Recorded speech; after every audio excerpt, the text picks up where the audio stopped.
Salam kicauannya, salam satu hobi. Welcome to my channel. Oke guys, di konten kali ini gue akan berbagi tips gimana caranya ternak murai batu yang tepat dan benar sesuai pengalaman gue guys.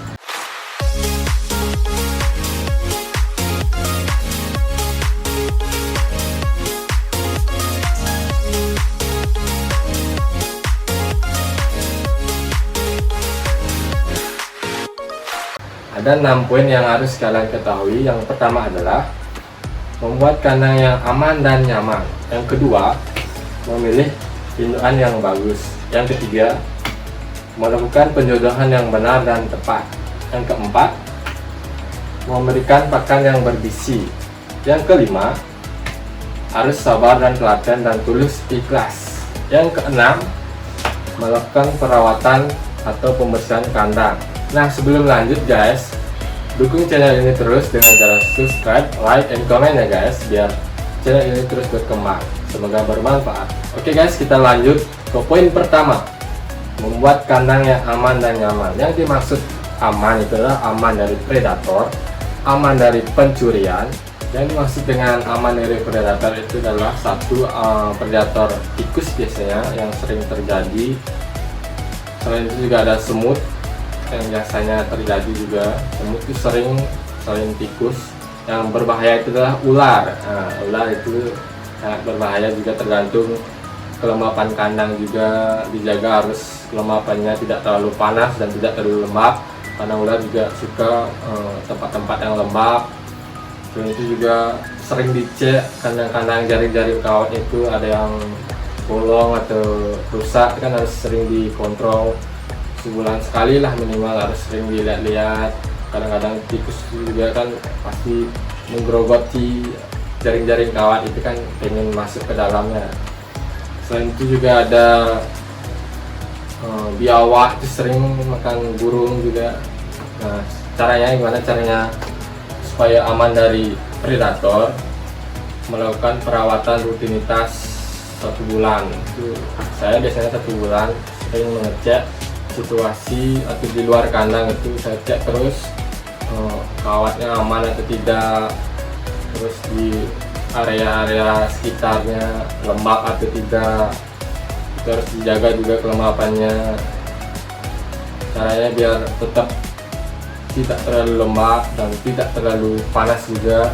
Saya kontrol juga pola makannya biar tidak terlalu sering dibuang makanannya atau jangkrik-jangkrik itu kan. Kalau dia kekenyangan tuh pasti dibuang jangkriknya sembarangan. Adalah semut seringnya masuk ke di luar dataran kandang itu kan.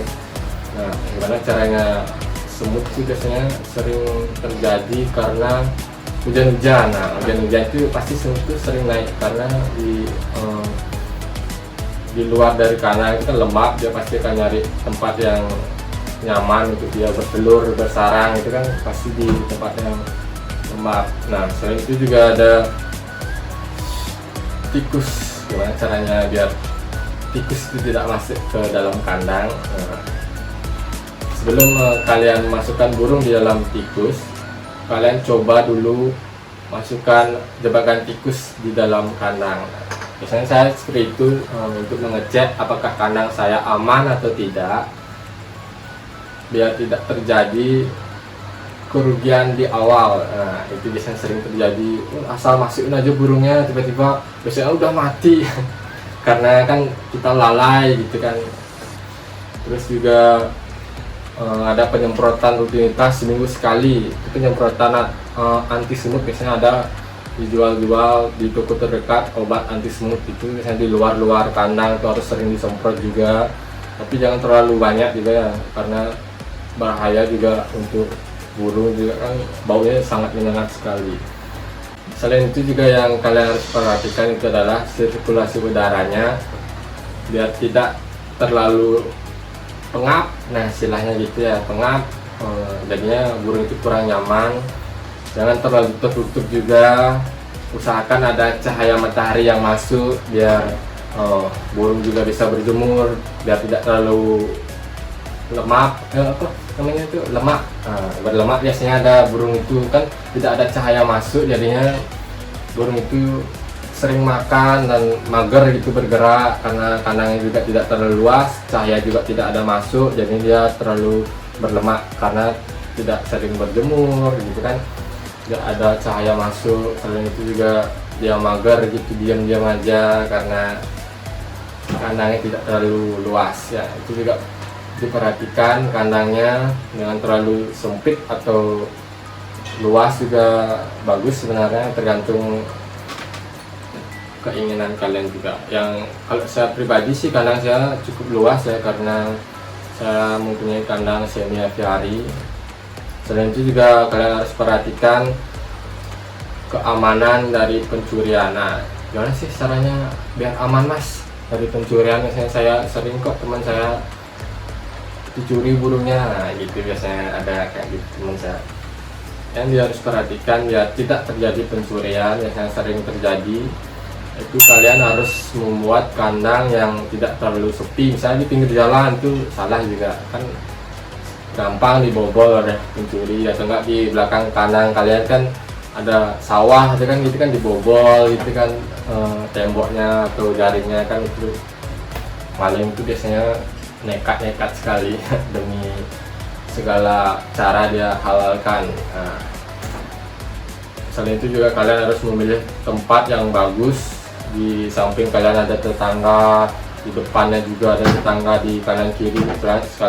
Kalian harus lihat juga situasinya, tetangga kalian baik atau tidak. Nah itu juga harus diperhatikan.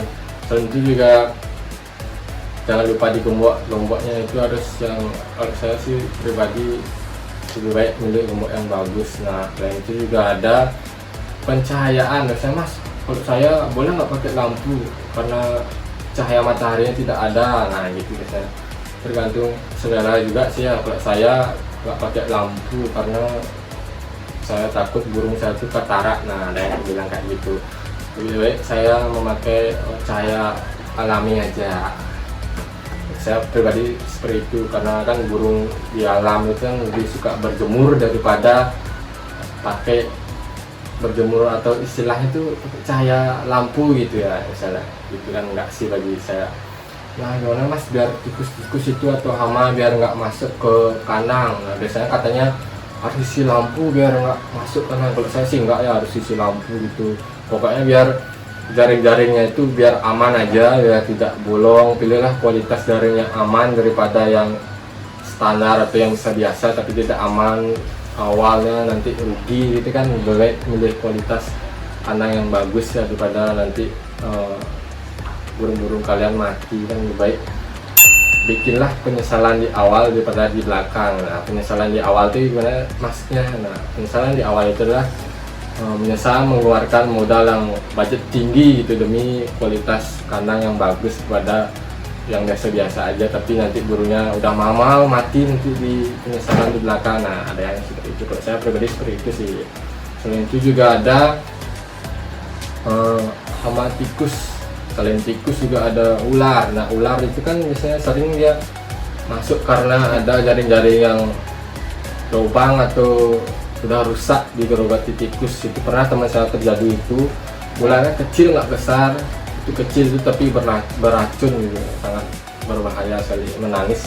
Harga burungnya lumayan juga, 10 juta mati dimakan ular, kasihan sekali. Selain itu juga ada perawatan namanya biar nggak terjadi nyamuk. Nah, nyamuk biasanya terjadi di kolam-kolam atau air tergenang. Nah biasanya itu sering terjadi karena lupa membersihkan kolam atau genangan air bekas minuman burung itu kan. Seringlah diganti air atau air kolam, misalnya kalau kalian pakai kolam. Selain itu juga harus dibersihkan cepuk.